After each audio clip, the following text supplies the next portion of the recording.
23 मार्च 2025 को हुलीमावी के नोगल थाने में शाम को करीब 5:30 बजे एक फ़ोन रिंग करता है। थाने में डीसीपी सारा फातिमा कॉल रिसीव करती है। दूसरी ओर एक दुखी पिता की आवाज़ आती है।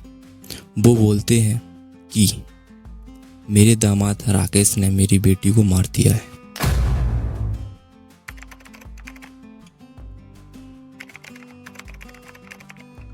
हेलो दोस्तों, अनदर वीडियो में आपका स्वागत है। मैं हूं एमएन कुशवाहा।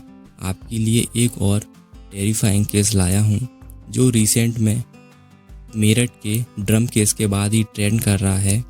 ये केस गौरव राकेश का केस है, the suitcase murder case of Bangalore.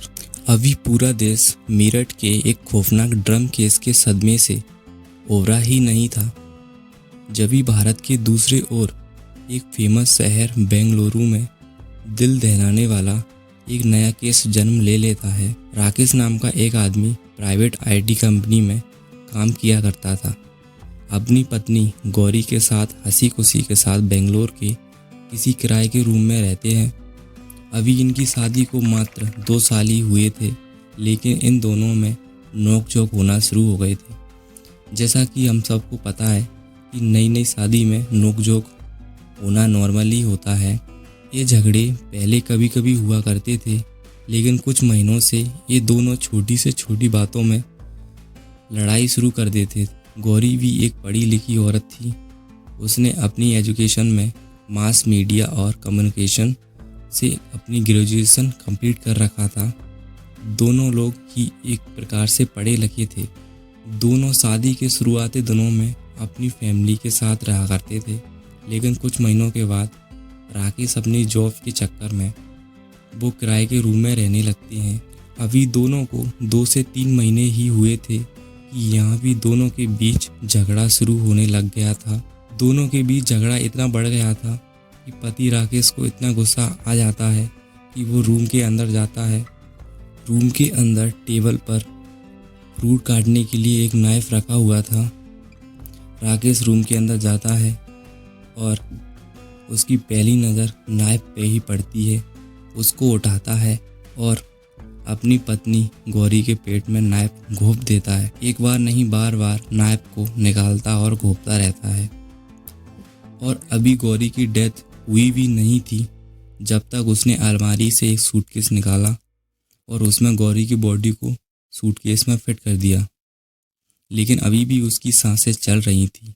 अगले दिन सुबह राकेश महाराष्ट्र के पुणे शहर में घूमने के लिए निकल जाता है। जब उसे रिग्रेट होने लगता है तो वह अपने सन इन लॉज को कॉल करता है और कहता है कि मेरी और गौरी की कल रात बहुत तेज लड़ाई हुई थी, जिसमें मुझे बहुत गुस्सा आया और मेरा गुस्सा इतना बढ़ गया था कि मैंने गौरी को मार दिया है। इतना सुनते ही गौरी की माँ बेहोश हो जाती है और उसके पिता का दिल दहल जाता है। उसके पिता अभी भी रोने लगते हैं। इसी बीच राकेश का कॉल कट हो जाता है। कॉल कटने के बाद गौरी के पिता के घर में एक सन्नाटा फैल जाता है। उसकी माँ के फेस पर पानी डालकर उनको होश में लाया जाता है। वो एक पल के लिए पागल सी हो जाती हैं। गौरी के पिता पुलिस में फ़ोन करते हैं। उस ओर से एक महिला इंस्पेक्टर की आवाज़ आती है तो गौरी के पिता पूरे मामले को पुलिस को बताते हैं और बताते बताते ही वह रोने लगते हैं। अब पुलिस एक्शन में आ जाती है।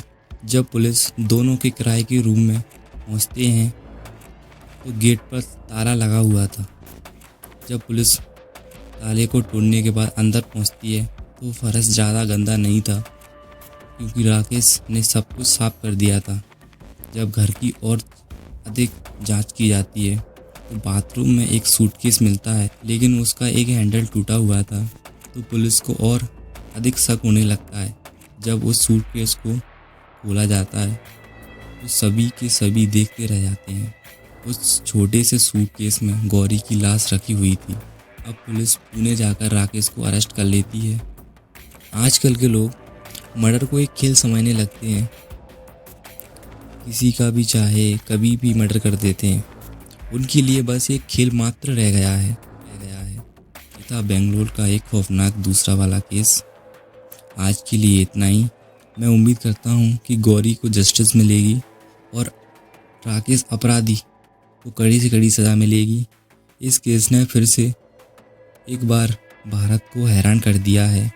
अभी पूरा भारत ड्रम केस से उभरा ही नहीं था। आई होप ये वीडियो आपको अच्छा लगा होगा। अगर अच्छा लगा है तो वीडियो को लाइक कर सकते हैं और चैनल को सब्सक्राइब भी कर सकते हैं। जय हिंद, जय भारत।